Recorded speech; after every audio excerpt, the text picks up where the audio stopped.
한번은 CRC 목사님들하고 같이 프레스미트 할 때 그런 질문을 한 적이 있습니다. 새벽기도는 누가 만들어가지고?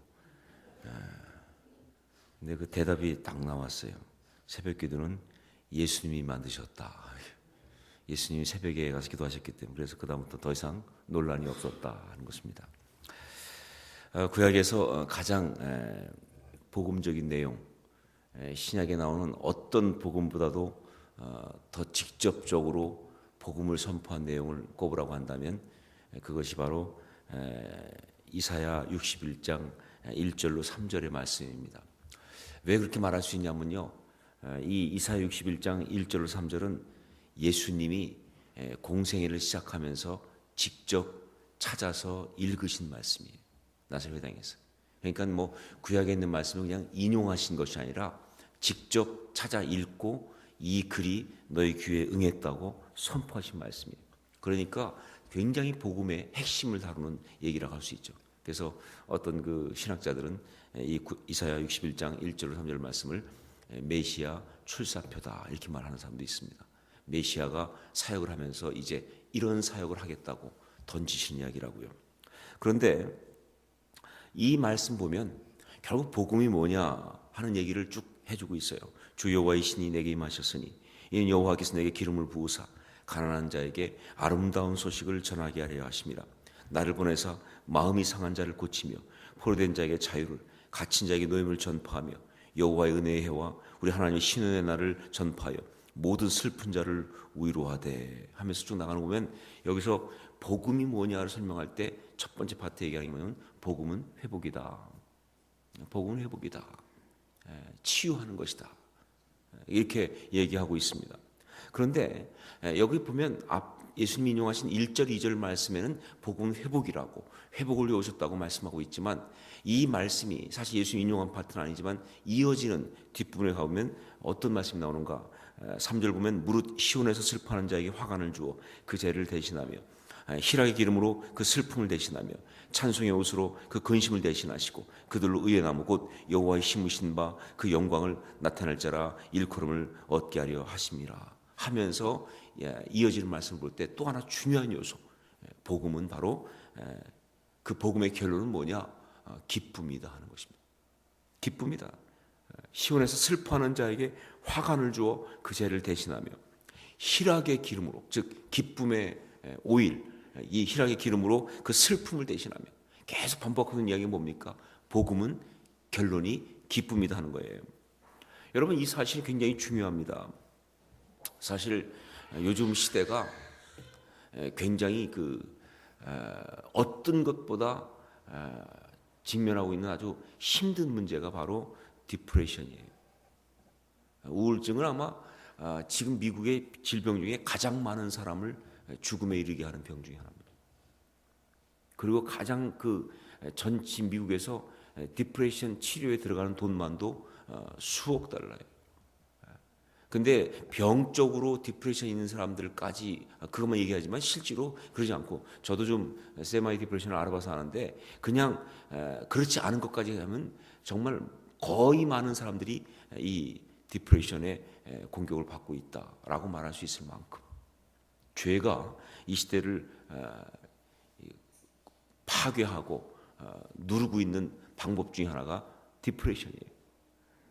이 우울하다는 것, 걱정스럽다는 것, 두렵다는 것, 뭐 근심이 있다는 것, 이런 것이 얼마나 이 시대의 큰 문제인지, 바로 그런데 성경은 이미 얘기합니다. 그 모든 것에 대한 대답으로서 복음이 바로 대답이다. 복음은 기쁨이다. 여러분, 복음이 기쁨이 된다는 이 말, 이 이사야 61장 1절 3절 말씀 보면 또 하나 우리가 여기서 볼 수 있는 주목이 뭐냐면 주 여호와의 신이 내게 임하셨으니, 즉 뭐예요? 성령이 내게 임하셨기 때문에, 이래서 쭉 가면서 역사가 나오는 것이 결론이기 때문에 이렇게 말할 수 있습니다. 성령님이 우리 가운데 역사하시면, 성령님이 우리 가운데 임하시면 어떤 결론이 오는가? 바로 그것이 기쁨이 온다 하는 것입니다. 이건 뭐 그냥 추론이 아니라 성경 보면 너무너무 많이 나오고 있습니다.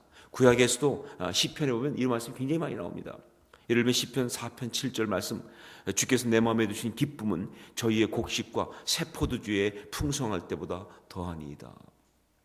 시편 30편 5절 말씀, 그 노염은 잠깐이요 그 은총은 평생이로다. 저녁에는 울음이 기숙할지라도 아침에는 기쁨이 오리로다. 시편 30편 11절 말씀, 주께서 나의 슬픔을 변하여 춤이 되게 하시며 나의 베옷을 벗기고 기쁨으로 띠우셨나이다. 또 시편 126편 5절 말씀, 눈물을 흘리며 씨를 뿌리는 자는 뭐예요? 기쁨으로 단을 거두리로다. 시편 그다음 나오는 126편 6절 말씀, 울며 씨를 뿌리러 나가는 자는 정령 기쁨으로 그 단을 가지고 돌아오리로다. 주님이 만지시면, 주님이 역사하시면, 주님이 우리 삶 가운데 어떤 일을 행하시면 찾아오는 결론이 뭐냐? 기쁨이라는 거예요. 이게 성경이 일관적으로 말하고 있는 것입니다. 슬픔이 변하여 춤이 되게 하시며 배우 대신 기쁨으로 띠를 띠우셨다. 또 울며 씨를 뿌려 나가는 정령 기쁨으로 그 단을 가지고 돌아오리로다. 구원은 추상적 단어가 아닙니다. 구원은 어떤 그런 신학적 단어가 아니에요. 구원은 우리 삶 가운데 아주 구체적인 단어예요. 구체적인 역사가 있다 그 말입니다. 바로 그것이 뭐냐면 울음이 있었지만, 슬픔이 있었지만, 근심이 있었지만 하나님 역사하시니까 하나님께서 내게 기쁨을 가져다 주신다라고 하는 것이 아주 중요한 모습 중에 하나예요. 이것을 감동적으로 아주 아름답게 묘사한 것이 바로 우리가 오늘 아침에 읽은 이사야 12장 2절로 3절 말씀입니다. 이사야 12장 2절 3절 말씀, 보라 하나님은 나의 구원이시라. 내가 의뢰하고 두려움이 없으리니 주 여호와는 나의 힘이시며 나의 노래시며 나의 구원이심이라. 그러므로 너희가 기쁨으로 구원의 음물들에서 물을 기르리로다. 개역 성경은 그렇게 되어 있죠. 여러분, 이 기쁨, 성령이 우리를 다스리시면 우리에게 가득히 차고 넘치는 이 기쁨, 성령의 열매로 주시는 그 기쁨, 성령의 열매는 사랑과 희락과 그랬으니까요. 이 기쁨, 이것을 우리가 좀 알 필요가 있어요. 왜냐하면 무엇보다 중요한 것, 사모해야 하니까. 여러분, 성령님의 역사에 대해서는요, 우리가 할 수 있는 건요, 사모하는 것밖에 없어요. 성령님의 역사를 갖다가 우리가 무슨 어떤 방법으로 얻을 수 있다, 그거 다 사입이에요. 다 이단입니다. 그렇잖아요. 그건 주시면 뭐예요? 받는 거예요. 그게 은사예요. 그러니까 우리는 할 수 있는 건 사모함밖에 없어요. 근데 가끔 보면 이 성령파라고 하는 사람들 가운데서 성령님을 갖다가 마치 무슨 어떤 방법으로 이렇게 컨트롤하고 자기가 그것을 얻을 수 있는 것처럼 가르치는 경우가 있어요. 예를 들면 심지어 그런 것도 있더라고요. 보니까 방언을 가르치는 학교. 방언도 은사이기 때문에요. 주시면 받는 거고 아니면 안 받는 거예요. 그런데 방언을 할 수 있는 방법을 가르친다고 그래요. 그게 얘기하니까 뭐냐 그러니까 할렐루야를 갖다가 이렇게 계속 반복하면 방언이 나온다는 거예요. 할렐루야, 할렐루야, 할렐루야. 그러면 나중에 방언이 나온대요. 그래서 하도 기가 막혀가지고 참. 그래서 제가 한번 우리 목사님들 있는 자리에서 그랬어요. 제가 무슨 방언을 가르치는 학교가 있는데 할렐루야를 반복하면 방언이 나온다고 그러더라고요. 그래서 이 말이 되는가? 그랬더니 거기 있었던 목사님 중에 한 분이 순복음 신학교 나온 목사님이 한 분 있어요. 저희 교회는 그런 분이 많으니까. 근데 그분이 그러더라고요. 목사님, 근데 할렐루야보다 훨씬 방언이 빨리 나오는 그런 게 있대요. 그랬더니 코카콜라를 반복하면 방언.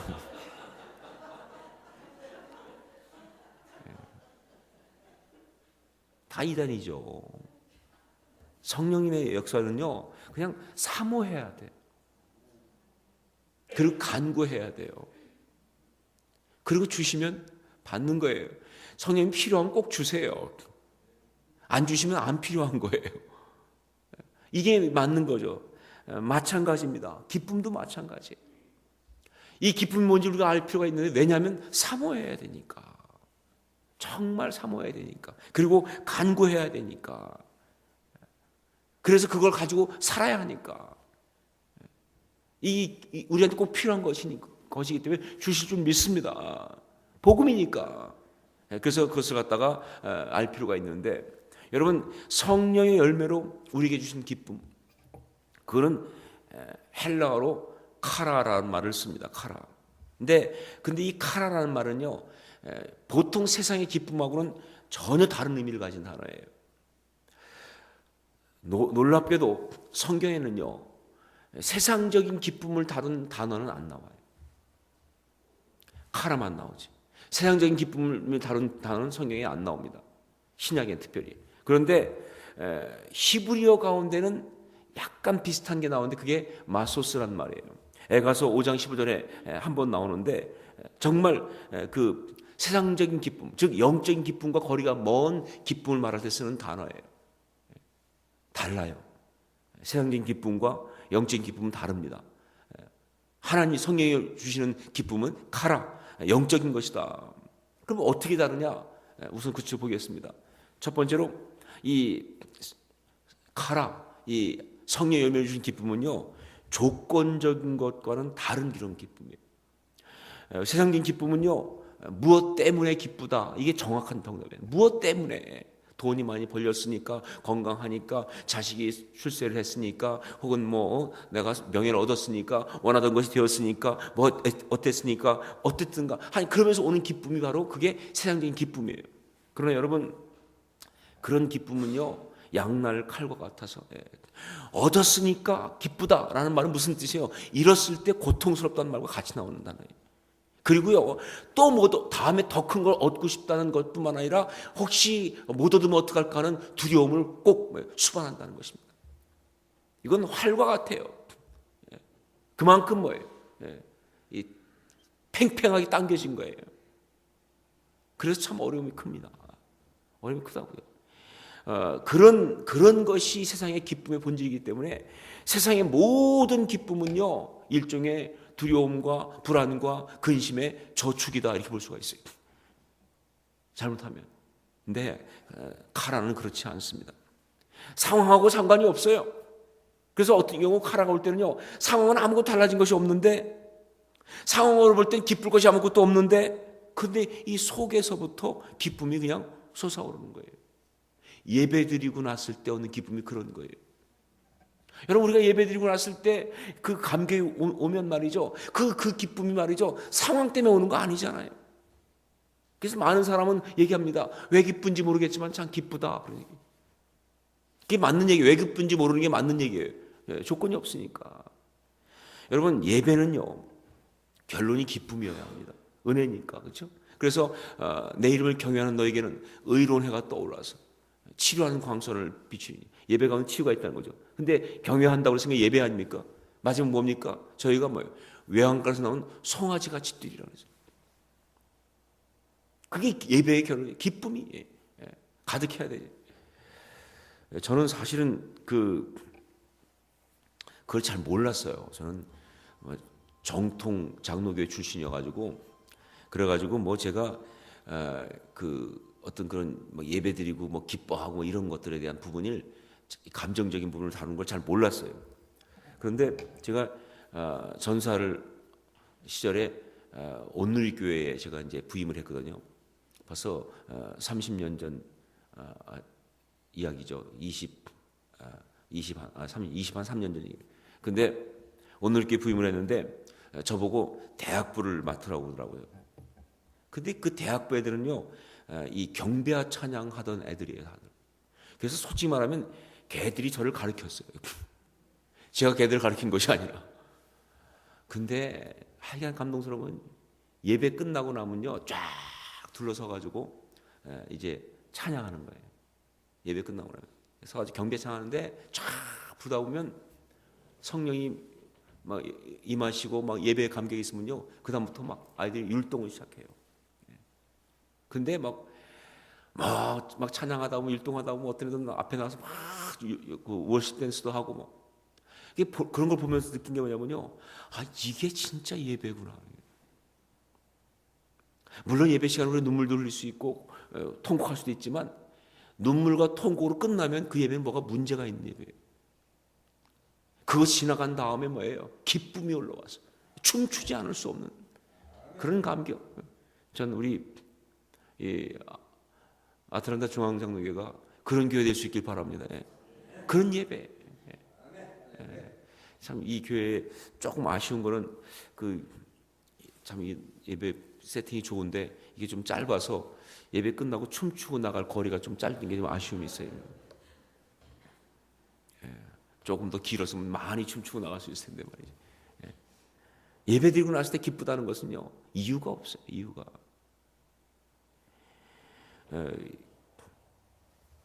기도하고 났을 때 상황은 그대로인데 마음이 달라지잖아요. 그렇죠? 기도 다 끝났더니 갑자기 상황이 딱 바뀌었다. 그런 경우는 아주 특별한 경우에 있는 거지 늘 있는 거 아니에요. 그렇기 때문에 우리 좀 인생이 이상해집니다. 아니요. 그렇게 하나님 그렇게 역사 안 하세요. 상황은 그대로예요. 경제 상황은 나아진 것이 없습니다. 관계는 그대로 있어요. 그런데 기도하고 났는데 이 속에서부터 기쁨이 올라오는 거예요. 이게 바로 하나님의 응답의 방법 중에 메인이에요. 이게 기쁨이라고요. 그래서 카라는 이렇게 말합니다. 상황을 초월했다. 세상을 초월했다. 환경을 초월했다. 성령이 주신 기쁨이기 때문에. 그래서 그 기쁨이 세상을 이기고 승리할 수 있는 거예요. 우리 신앙이 세상을 못 이기면요, 대답이 아니에요. 그건요. 그것이 아주 중요한 이 포인트가 되겠죠. 두 번째로, 그렇기 때문에 이 카라, 이 기쁨은 조건적인 것과 다른 기쁨이기 때문에 또 한 가지 그렇게 될 수밖에 없는 것, 이것은 바로 성령님으로 채워지는 기쁨이에요. 여러분, 기쁨이 있기 위해서는요, 반드시 만족이 있어야 돼요. 이 만족이 바로 채워짐인데, 이 무엇으로 채워지는가에 따라서 그 기쁨의 질이 결정납니다. 만약에 그 만족이 저급한 욕망으로 채워졌다 그러면 그건 저급한 기쁨, 즉 쾌락이 되는 거예요. 이건 정말로 독이에요. 이 쾌락이 오기 시작하면요, 쾌락으로 만약에 온다면요, 그건 삶의 질이 떨어지기 시작해요. 만약에 이 채워지는 것이 저급한 욕망이 아니라 또 순간적인 것으로 채워진다, 그러면 그 기쁨은 있는 것 같은데 없어지는 거예요. 일종의 데자뷰, 즉 가상 체험과 같은 그런 게 되고, 신기루처럼 그냥 순간 기쁜 것 같았는데 없어졌어요. 그래서 그 다음부터 나타나는 게 중독 증상이에요. 그냥 뭐 각종 중독은요 다 이런 데서 와요. 순간 채워진 것 같은데 없어지니까. 그러니까 또 찾는 거예요. 또 찾는 거예요. 만약에 채워지는 것이 순전치 못한 것으로 채워지면 처음엔 기뻐요. 하지만 이내 썩어버리기 시작하고요. 거기서 독이 나오면서 그 기쁨이 변질되면서 각종 집착과 두려움과 상한 것과 독한 것이 되고 만다는 거예요. 만약에 어떤 그런 이것이 말이죠, 어떤 그런 그 자기 이기적인 것으로 만약에 채워진다 그러면요, 그것은 그때부터 그 사람은요 정말 철저하게 고립되기 시작하고 다 고장하는 거예요. 아, 내 귀가 좋아. 문 닫아 잠그고. 현대인이 그게 문제예요. 여러분, 성령님으로 채워져야 합니다. 성령님으로 채워지면요, 그 기쁨은 변질되지도 않고 사라지지도 않고 상하지도 않고. 그래서 성경은요, 성령님을 갖다가 뭐라고 표현하고 있냐? 생수의 강이라고 표현하고 있어요. 요한복음 7장 37절 39절, 명절 끝날 곧 큰 날에 예수께서 서서 외쳐 가라사대 누구든지 목마르거든 내게로 와서 마시라. 나를 믿는 자는 성경의 이름과 같이 그 배에서 생수의 강이 흘러나리라 하시니 이는 그를 믿는 자들이 받을 성령을 가리켜 말씀하신 것이라.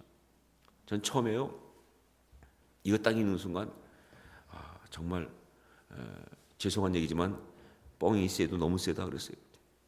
아니 무슨 배에서 강이 흘러 도대체. 그렇잖아요. 뭐 좀 그 배에서 뭐 이렇게 좀 이렇게 뭐 우물이 솟는다까지도 정말 심한데, 이건 강이 흐른다고 그러는 건 너무 센 표현 아닌가. 근데 아니요, 맞아요. 은혜 체험하고 보면 압니다. 강이 흘러요. 무슨 뜻이냐? 막을 수도 없고 멈출 수도 없다는 뜻이에요. 여러분, 그냥 있다 사라지는 것이 아니라 성령님이 채워지면요, 기쁨이 기쁨이 막을 수도 없이 끊어지지도 않게 계속 나올 수 있어요. 이것이 바로 카라예요. 성령님을 신뢰하는 데서 오는 그런 기쁨. 대부분 그래서 보면 성령님 역사하실 때 보면요, 기쁨이 먼저 오고 상황은 그 다음에 따라와요. 이것이 바로 카라의 본질입니다. 성령님으로 채워지는 어떤 것이다. 그 다음에 세 번째로 이 카라, 이 기쁨은요, 천국과 연결된 기쁨이에요. 그래서 사실은 소망이란 말이 여기에도 굉장히 강력하게 역사하는 말이 이것이 바로 기쁨이에요. 천국과 연결된 기쁨. 로마서 15장 13절 말씀, 소망의 하나님이 모든 기쁨과 평강을 믿음 안에서 너희에게 충만하게 하사 성령의 능력으로 소망이 넘치게 하기를 원하노라. 소망이 넘칠 때 기쁨이 오는 거예요. 그래서 소망의 하나님이 모든 기쁨과 평강을 믿음 안에서 너희에게 충만케 하사. 소망이 바로 이 기쁨을 가져오는. 근데 그 소망은 어떤 소망인가? 세상적인 소망이 아니라 하나님이 주신 소망이에요. 그 하나님이 주신 소망은 바로 뭐예요? 천국의 소망입니다. 여러분, 우리 믿는 사람들은 천국의 소망이 늘 우리 안에 있어야 돼요. 이게 세상 부적응 상태를 말하는 게 아니에요. 이 땅을 너무 열심히 살지만 그러면서도 우리는 이 땅이 대답이 아니잖아요. 여기가 끝이 아니잖아요. 천국의 소망이 있습니다. 우리의 힘일거는 하늘에 있는지라 믿습니까? 예. 그 소망을 가지고 있는, 즉 성령이 우리 가운데 부어지고 그러면서 천국의 소망이 우리 가운데 쫙 있을 때, 그때 우리 속에 나타나는 그 기쁨 가운데 살아가는 게 우리의 모습이라는 것이죠. 정말 그래서 중요한 거예요. 천국 가면 어떤 일이 있을까? 안타깝게도 성경은 천국에 대해서 별로 이렇게 말해주는 게 없습니다. 그래서 천국에 대해서 말해주는 사람들은 거의 대부분 천국이 구체적으로 이렇다 저렇다 뭐 이렇게 천국 내가 갔다 왔다 뭐 가보니까 이렇다라는 것들은 거의 대부분 이단이라고 봐도 과언이 아니에요. 하여간 뭐 2단 아니면 한 1.5단은 적어도 돼요. 아니 천국 갔으면 그냥 살지 왜 와 도대체 여기서. 그러니까 뭐 내가 본 천국부터 시작해가지고 천국 갔다 뭐 봤더니 이렇다 저렇다 하는 건 그런 건요. 물론 이제 상징적으로 이렇게 좀 뭐 설명하는 건 좋지만 그러나 그건 정말 위험합니다. 대개 제가 지금까지 나온 천국을 체험하고 했던 책들 보면요 거의 대부분 이단성이 많아요. 일부 안 그런 것도 있지만 왜냐면요 성경도 말을 안 하고 있거든요. 근데 이 말 못한 이유가 있어요. 천국은요 우리의 지금 언어로 설명할 수가 없어요. 다른 디멘션이에요. 차원이 다릅니다. 그리고 이해도 못해요. 여러분, 언어는 경험에서 나오는 거거든요. 언어는 우리 속에 있는 이 이미지에서 나온다고요. 근데 그게 아예 없는데 우리한테 지금 거기에 대해서 이 땅에 있는 것으로 가늠할 수 있는 천국은 아니에요. 그럴 것 같으면 천국이 뭐 우리 이 땅하고 수준이 비슷하게 해요. 결국은 그래서 설명을 안 하고 있어요. 성경은요. 모르니까. 그러니까 설명해도 모르니까. 그리고 또 한 가지 굳이 설명 안 하는 이유가 뭐냐면요. 이제 곧 갈 텐데 뭐로 설명을 해요. 우리가 다 가서 보면 되지, 그렇죠? 그럼에도 불구하고 성경에 천국에 대해서 스팟 소개하고 있는 것들이 좀 나오는데 거기에 나오는 것 중에 하나 보면요. 바로 천국에는 눈물이 없다 하는 것입니다. 그러니까 어떤 것인지 모르겠지만 천국엔 눈물이 없다. 요한계시록 21장 3절 4절 보니까 내가 들으니 보좌에서 큰 음성이 나서 가로되 보라 하나님의 장막이 사람들과 함께 있음에 하나님이 저희와 함께 거하시리니 저희는 하나님의 백성이 되고 하나님의 친히 저희와 함께 계셔서 모든 눈물을 그 눈에서 씻기심에 다시 사망이 없고 애통하는 것이나 곡하는 것이나 아픈 것이 다시 있지 아니하리니 처음 것들이 다 지나갔음이로라. 바꿔 말하면 무슨 얘기입니까? 천국은 기쁨의 땅이다 하는 것입니다. 기쁨의 나라라는 것입니다. 정말로 우리가 지금 이 땅에서 경험하지 못하는 어떤 그런 기쁨이 천국에 있다는 거예요. 그래서 천국의 소망을 우리가 갖게 되면 기쁨을 갖게 되는 거예요. 이게 실질적으로 돼야 그게 진짜 신앙인이에요. 그냥 뭐 천국 가면 참 좋겠습니다. 천국의 기쁨 좋겠습니다. 그냥 이렇게 무슨 대회용 무슨 뭐 이렇게 그냥 무슨 뭐 그런 멘트로 하는 거는 그 신앙 아니고요. 네, 많은 분은 다 그래요. 그래서 뭐 교회에서 그런 얘기 했다고 그러잖아요. 여러분 가운데 천국 가고 싶은 사람 손 드세요 그랬더니 다 들었다는 거예요. 부흥사 얘기할 때. 그래서 든 상태에서 지금 바로 가고 싶은 사람 그랬더니 다 내렸다는 거예요. 우리는 그래도 이 땅 더 살아야지 이렇게 생각한다고요. 근데 솔직히 말하면 천국의 기쁨이라는 것이 그냥 우리한테 너무 추상적이고 그냥 어떤 말하는 그냥 종교적 언어에 불과한 경우가 너무 많지 않냐 그 말이에요. 그러면 신앙 없는 거예요. 아니요. 정말 우리의 신앙의 선배들은요. 정말 우리의 믿음의 어떤 그런 본보기들은요. 이 땅을 살면서 천국의 소망을 정말 이 땅의 어떤 것보다도 기쁘게 누렸어요.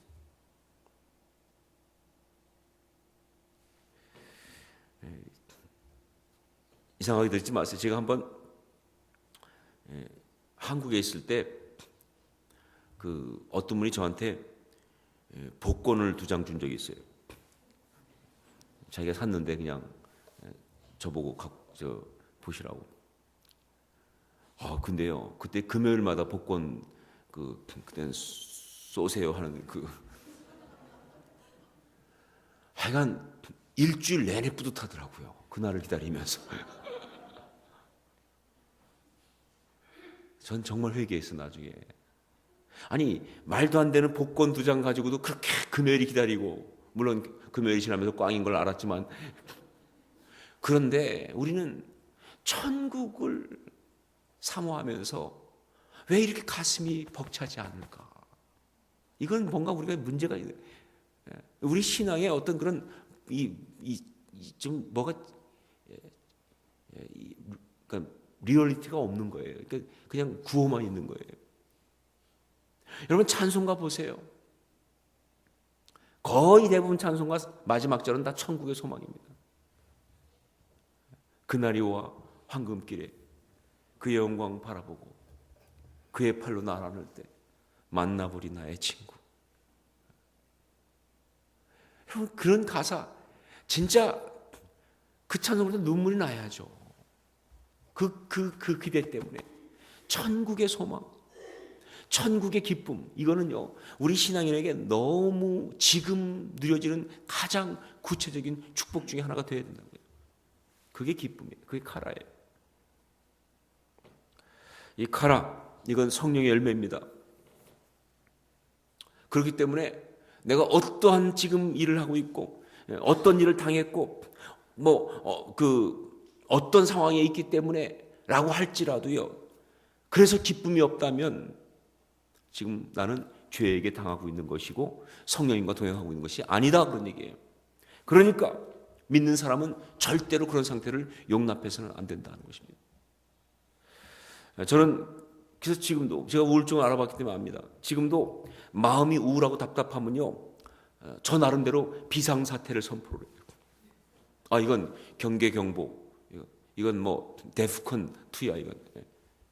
그냥 오늘 왜 이렇게 마음이 우울하지 그냥 계절 타나 계절 따지지 마세요. 나이가 이제 먹어서 그러나 나이 얘기하지 마세요. 영적 공격이에요 사실은요. 마음이 우울하고 답답하고 뭔가 불안하고 근심이 되면요. 그런가 보다 살다 보면 그런가 보다. 자꾸 놔두지 마. 그게 쌓이기 시작하면 나를 갖다가 그냥 빠뜨리거든요. 아니요. 전 그 순간에 영적 전쟁을 선포합니다. 기도하기 시작해요. 주님, 난 이거 받아들이지 않습니다. 주님, 난 이거 원하지 않습니다. 주님, 기쁨의 샘이 내게 솟아나게 해 주옵소서. 기쁨의 영을 내게 부어 주시옵소서. 주님의 그 기쁨의 은사를 내게 허락하여 주옵소서. 기도하고 기쁨이 회복될 때까지 또 매달린다고 지금도요. 전 디프레션 알아봐서 알아요. 얼마나 고통스러운지를. 용납할 수가 없어요. 신앙이 있는데 이 성령의 열매인데 그 창세기 큐티를 할 때 보니까 거기 말씀 보면 창세기 1장에 2절 보면 그런 말씀 납니다. 땅이 혼돈하고 공허하며 흑암이 깊음 가운데 있고 여호와의 신은 수면에 운행하시더라. 여기 나온 네 가지, 혼돈, 공허, 흑암, 깊음. 이게 말이죠, 창조 이전의 상태를 말하는 거예요. 그러니까 창세기 1장 1절은 하나님 천지창조에 대한 대략적인 선포라고 한다면 창세기 1장 2절은 창조 이전이 어땠 나를 설명하는 말씀이에요. 근데 여러분, 바로 혼돈, 공허, 흑암, 깊음이 창조 이전에만 있었던 그 어떤 케오스, 어떤 그런 그 혼돈의 상태만을 말하는 단어가 아니에요. 성경은요, 굉장히 통역사적이면서 동시에 가장 개인들한테 삶 가운데 그대로 적용되는 말씀이기 때문에. 무슨 얘기냐? 그가 큐티한데, 지금도 우리 삶 가운데 하나님의 역사가 없으면, 즉 하나님의 빛이 있으라는 역사가 없으면, 하나님의 어떤 능력이 없으면 내 안에 뭐냐면 혼돈, 공허, 흑암, 깊음이 온다는 거예요. 그 중에 깊음만이 아니라 함께 합하면 그게 바로 디프레션이에요. 그게 바로 우울함이에요. 그게 절망스러움이에요. 혼돈하고 공허하고 흑암과 깊음이 있는 어떤 상태, 그걸 왜 놔둡니까? 하나님이 창조하셨는데 말이죠. 그러니까 그때 하나님의 역사가 일어나야 되는 거예요. 정말 성령께서 역사하시면 내 안에 빛이 있으라 하면서 하나님의 창조가 시작돼야 되는 거예요. 그게 지금도 일어나는 역사라고요. 혼돈, 공허, 흑암, 깊음, 그게 바로 우리의 우울함들이에요. 용납할 수 없어요. 거기 빛이 비쳐야 되는 거예요. 심리학적으로는 이것을 갖다가 일종의 그 매니플레이션이라고 봐요. 조작이라고 봅니다. 이거 너무 그냥 막 감정 조작하면 안 된다. 맞아요. 감정 조작하면 정말 문제입니다. 사실 우울하고 막 힘든데 감정 조작하면요, 그건 아주 심각한 병적인 증상이에요. 사실 우울증에 있는 사람이 자살하기 전에 딱 증상이 딱 그래요. 막 그렇게 힘들어하다가 어느 순간 아주 괜찮은 것처럼 그래요. 그때가 제일 위험하다고 그래요. 그 다음에 이제 그걸 끝을 낸다는 거예요. 근데 여러분, 우리는요, 감정 조작하는 게 아니에요. 세상은, 심리학은 자기밖에 없으니까 그렇게 나오죠. 하지만 우리는 성령님이 계시잖아요. 역사하신 분이 있잖아요. 그냥 홀로 괜히 한번 기쁘다 하는 것이 아니라 정말 내 안에 기쁨의 영을 부어주신 분이 있거든요. 그래서 우리는 오히려 넉넉히 이기는 것이지 거기에 농락당하고 지는 것이 아니라는 사실을 알 필요가 있어요. 감정 조작 아니에요. 여러분, 그래서 저는 믿음으로 선포합니다. 우울함을 대적하십시오. 용납하지 말고 기쁨을 간구하십시오. 성령님께서 주실 줄 믿습니다. 기쁨을 이제 선포하세요, 여러분. 믿고. 아직 안 기쁜데 뭐 이렇게 선포. 여러분, 원래 신앙은 거슬러 올라가는 것이고요. 거슬러 올라가려면요, 선포해야 돼요. 시편 42편 5절 말씀, 내 영혼아 내가 어찌하여 낙심하며 어찌하여 내 속에서 불안해하는가. 넌 하나님께 소망을 두라. 그가 나타나 도우심으로 말미암아 내가 여전히 찬송하리로다. 선포하냐 이제. 경배 찬양 중에서 참 좋은 찬양들 많은데 그 중에 하나, 이 기쁨에 대한 찬양이 있는 것을 제가 말씀을 드리고 오늘 말씀 마치려고 하는데, 나 기뻐하리라는 찬양. 전 참 그 가사 좋아요. 그냥 기쁘다가 아니고 결정하는 거예요. 결단하는 거예요. 나 기뻐하리, 나 기뻐하리, 나 기뻐하리, 나 주 안에서 기뻐하리라. 이걸 2번 반복합니다. 사용할 때 나 기뻐하리, 나 기뻐하리, 나 기뻐하리, 나 주 안에서 기뻐하리 하면서 계속 선포하거든요. 나 기뻐하리. 근데 그 가사를 보면 너무 리얼합니다. 원수가 나를 무너뜨리려고 내 마음에 속삭였네. 그런데 내 영이 깨어서 넘어지지 않고 나의 믿음의 고백이 원수를 묵네. 그 다음에 나 기뻐하리도 나가는 거예요. 그 다음 2절 가사 참 재밌어요. 환경의 지배를 받지 않고 내 팔의 힘과 목소리, 느끼는 감정과 상관없이 내 마음 기뻐하기로 결정을 했네. 이거예요. 나 기뻐하리. 감정 조작 아니에요. 영적 선포입니다. 반드시 응답받을 줄 믿습니다. 여러분, 성령의 사람이시라면 기쁨이 반드시 있어야 돼요. 그 기쁨은 세상과 다른 기쁨이고요. 그 기쁨은 정말 우리를 진정으로 행복하게 하는 능력이 될 줄 믿습니다. 그 기쁨이 가득한 그런 여러분, 이 교회 될 수 있기를 주의 이름으로 축원합니다. 기도하겠습니다.